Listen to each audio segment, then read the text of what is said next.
y he invitado aquí al estudio, al noticiero hoy mismo, a don Billy Joya, candidato a diputado por el departamento de Francisco Morazán de la Alianza Patriótica Hondureña. Don Billy, gracias por estar aquí. Muchas gracias por invitarnos. Ahí está esta controversia ahí sobre el anuncio de Lula. ¿Qué opinión tiene usted sobre eso? Mire, me decía recientemente un amigo en portugués, "Ei gusto muito la mensaje del presidente Lula da Silva en portugués". Pues ahora hay que traducirlo al español para darle un poquito de equilibrio. El tema fundamental, y yo creo que se ha generado una discusión por la ruta equivocada, porque unos lo ven desde el punto de vista de la estrategia política y otros lo quieren ver desde el punto de vista de la legalidad. Y ahí es donde tenemos que analizar por qué el presidente Lula da Silva manda mensajes, de dónde se origina esa estrategia. Y yo creo tener una respuesta. Bueno, antes de dónde se origina esa estrategia, si tenemos un momento, por favor, no lo vamos a pasar todo por razón de tiempo, pero el mensaje de Lula. Meus amigos e minhas amigas de Honduras, a candidatura da companheira Xiomara Zelaya com seu novo Partido Livre é grande momento de renovação e esperanças para Honduras. Toda a América Latina acompanhou com enorme tristeza os acontecimentos de 2009. Ya ustedes conocen un poco más la historia y el mensaje del señor Lula. No hace una alusión directa o una invitación directa a votar por la señora Xiomara Castro. Es un mensaje subliminal, no es directo, no es abierto, pero obviamente está hablando y está diciendo en forma particular, dirigiéndose no a todas las fuerzas políticas, sino que está tratando de inducir y de indicar que ese futuro de esperanza y de cambio está vinculado específicamente a una candidata. Ahora, en el origen, desde el punto de vista de por qué está actuando de esta manera el expresidente Lula da Silva, encuentro respuesta en lo que sucedió el 6 de agosto de 2013, que fue la última asamblea del Foro de Sao Paulo, en la que en alguno de sus apartes se define lo siguiente, dice: al final de este 19º encuentro tenemos varias tareas, y hace referencia como enfrentar y vencer las disputas electorales con la derecha que ocurrirán en el próximo periodo, particularmente en las elecciones presidenciales de Honduras, de Chile, de El Salvador, de Costa Rica, de Colombia y Panamá. Entonces el Foro de Sao Paulo, Edgardo, aglutina a todas estas partidas, instituciones y fuerzas de izquierda que obviamente tienen una estrategia a nivel regional. Y no los vamos a descalificar porque piensen ¿Cuál de es el izquierda, problema para usted que en este caso el Foro de Sao Paulo, un organismo que aglutina a los partidos políticos y organizaciones de Latinoamérica de izquierda, digan vamos a apoyar los esfuerzos de los partidos de izquierda en estos países que van a elecciones? ¿Cuál es el problema ahí? Yo le voy a ser honesto, yo lo quiero ver más como... Si también organizaciones u organismos de derecha o partidos políticos de derecha en el continente pueden decir, bueno, nosotros apoyamos también al Partido Nacional en su intención de hacer esto, de hacer lo otro, y como apoyamos también al Partido Liberal, etcétera, etcétera. O sea, cada quien con su lado. Yo lo quiero ver más como un referente vinculado a un tema de libertad de expresión, que como un tema estrictamente de carácter electoral. ¿Por qué? Porque estamos escuchando al presidente del Tribunal Supremo Electoral en una opinión que yo la puedo interpretar personal, porque no hay todavía una decisión colegiada desde el punto de vista si va o no va.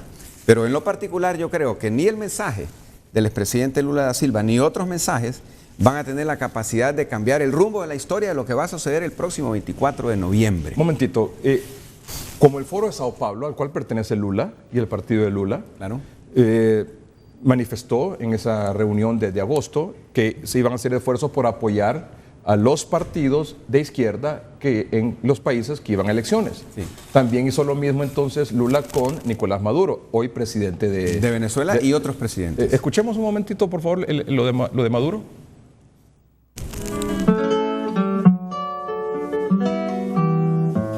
Nos 8 anos em que fui presidente do Brasil, tive a oportunidade de conviver com Nicolás Maduro, que era ministro das Relações Exteriores da Venezuela.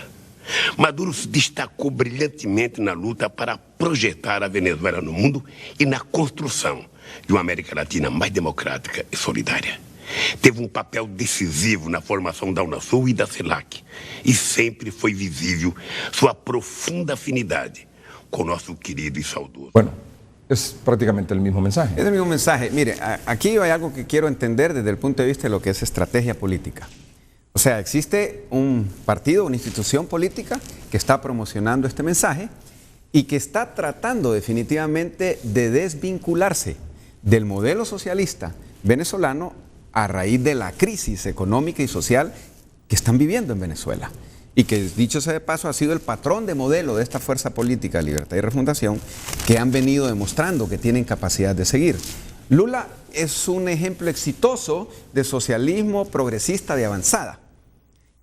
Sin embargo, Venezuela, Cuba y otros son modelos fracasados en su totalidad. Después de 17 años de un secuestro de una democracia como la venezolana, estamos viendo en las noticias qué es lo que verdaderamente está sucediendo en Venezuela. Estamos ante las puertas de una elección. Y vuelvo a repetir, los estrategas juegan con los elementos de estas informaciones para manipular, tratando de hacernos entender que esta institución política local busca, persigue un socialismo progresista como el de Brasil, cuando en la realidad lo que nosotros vemos es que siguen el modelo venezolano que tiene literalmente en una quiebra económica y social a uno de los países con la reserva de petróleo más grande del mundo. En su opinión, ¿es positivo o negativo para qué sector este anuncio?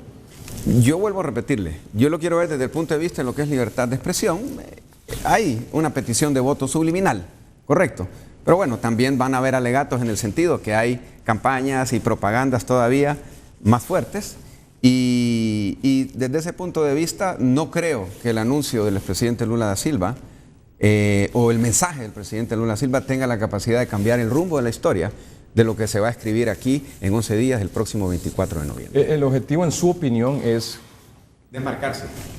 O sea, desmarcarse de lo que está sucediendo en Venezuela. Ese es el objetivo estratégico, ¿no? Y generar este debate que se ha creado donde, hombre, ya estamos hablando hasta en portugués, porque en lo particular prefiero hablar en portugués que hablar en venezolano o que hablar en cubano, ¿no?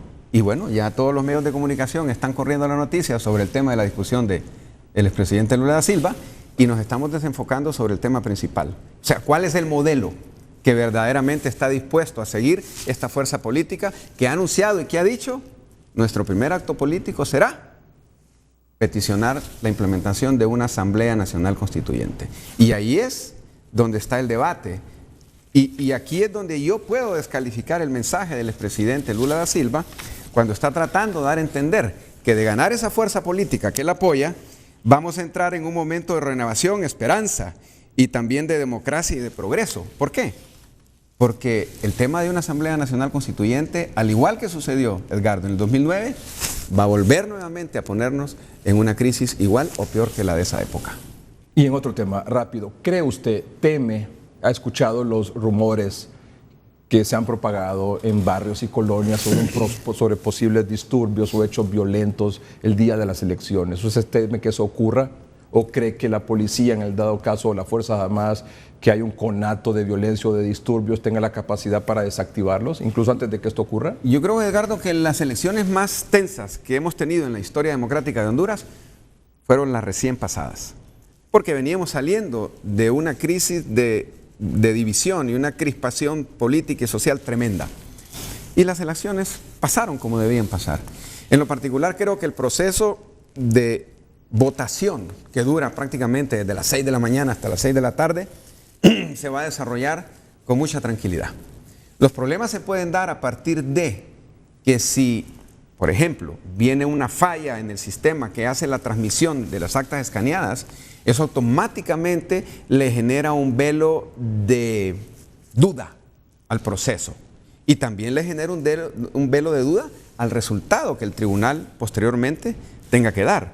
En la medida que esto se alarga, obviamente que pueden haber algún nivel de crispación que se eleve y pueden generar algún tipo de disturbios, pero esperemos y apostemos, porque el proceso va en favor de la democracia y la libertad y que va a transcurrir como deba transcurrir. Para que la jornada electoral transcurra con normalidad, con paz, como debe ser, con madurez política, tanto de los dirigentes como la ciudadanía y la población en general, los electores, como, más importante, después de las 5 de la tarde, cuando termina la votación. Y yo creo que lo fundamental va a ser el papel del Tribunal Supremo Electoral. Entiendo que ellos están hablando de cortes. momentáneos en cada uno de los momentos. Y que estarán anunciando cuando estarán anunciando. Y tenemos bueno, tanto porcentaje, y con el tanto porcentaje escrutado tenemos este resultado. tuve la oportunidad de estar en República Dominicana en una de las elecciones y hubo un partido que se quiso, ¿cómo se llama?, anunciar ganador. Inmediatamente salieron los magistrados y desautorizaron el pronunciamiento que estaba haciendo el candidato de ese partido. Y yo creo que aquí los 3 magistrados del tribunal tienen una prueba de fuego tremenda para mantener el control del proceso y no dejar que ese proceso se degenere. ¿Qué pasa si, por ejemplo, a través de un medio de comunicación antes de las 5 de la tarde, o un partido político o un dirigente político sale a las calles o sale a dar una declaración en el sentido que X partido político ganó la elección? Mire, ese tiene un efecto muy negativo, porque recuerde usted que el escrutinio comienza apenas a las 6 de la tarde y si eso se da a las 8 de la noche, personas que han estado ahí No, por ejemplo, que se dé en el transcurso del día. que Se puede dar a las 11 de la mañana, usted lo sabe. Ajá, sí. Aquí, por ejemplo, en la elección del expresidente Zelaya con don Porfirio Lobo Sosa, Sí. a las 11 de la mañana se había corrido la voz que el expresidente Zelaya había ganado. Yo creo que ahí es donde la seriedad de los magistrados y del tribunal tiene que hacerse sentir y tiene que desacreditar al instante, mediante un pronunciamiento oficial, esa declaratoria. Porque eso Y- puede ocurrir independientemente del partido político, a las 11 de la mañana, a mediodía, a las 2, Claro. 3 de la tarde. ¿Qué pasa si eso ocurre? Yo creo que el antídoto es bien sencillo. Ante el rumor, porque es un efecto de rumorología, el Tribunal Supremo Electoral tiene la capacidad de montar la cadena nacional, porque usted me está hablando de un canal, de un medio, pero ellos tienen la capacidad y el control ese día de tomar una cadena nacional y desautorizar cualquier pronunciamiento inadecuado que no esté fundamentado en los resultados que esté procesando el Tribunal Supremo Electoral. Ese es un freno. Y si ese freno se utiliza, incluso aplicando la ley y las sanciones que se requieren, que sean pronunciadas por el tribunal, vamos a tener un proceso transparente y vamos a tener un proceso adecuado.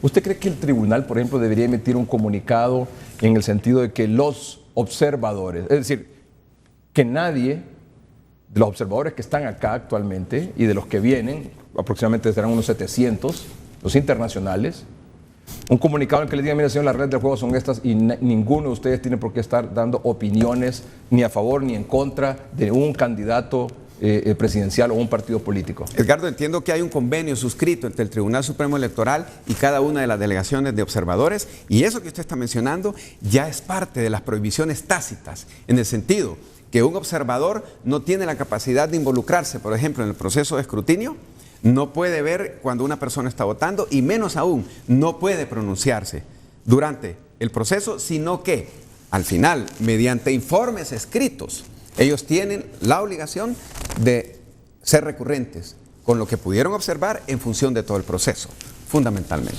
Interesante los temas que hemos abordado esta noche. Solo quiero un ¿Sí? anuncio, si me lo permite, Claro. y este es un llamado particular al presidente de la República, don Porfirio Lobo Sosa, y también al ministro de Finanzas, don Wilfredo Serrato. Hace 4 meses no se paga ni se hace efectivo la pensión de jubilación de más de 3.370 veteranos de guerra que ganan un salario mínimo de 6.500 lempiras.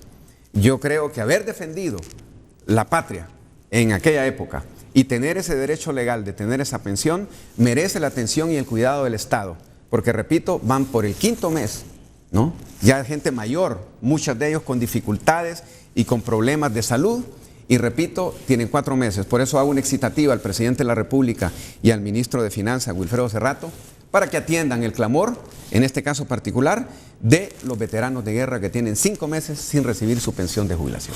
Muchas gracias por su participación, muchas gracias por sus comentarios esta noche. Gracias. Es don Billy Joya, candidato presidencial, candidato a diputado por la Alianza Patriótica Hondureña, por el departamento de Francisco Morazán.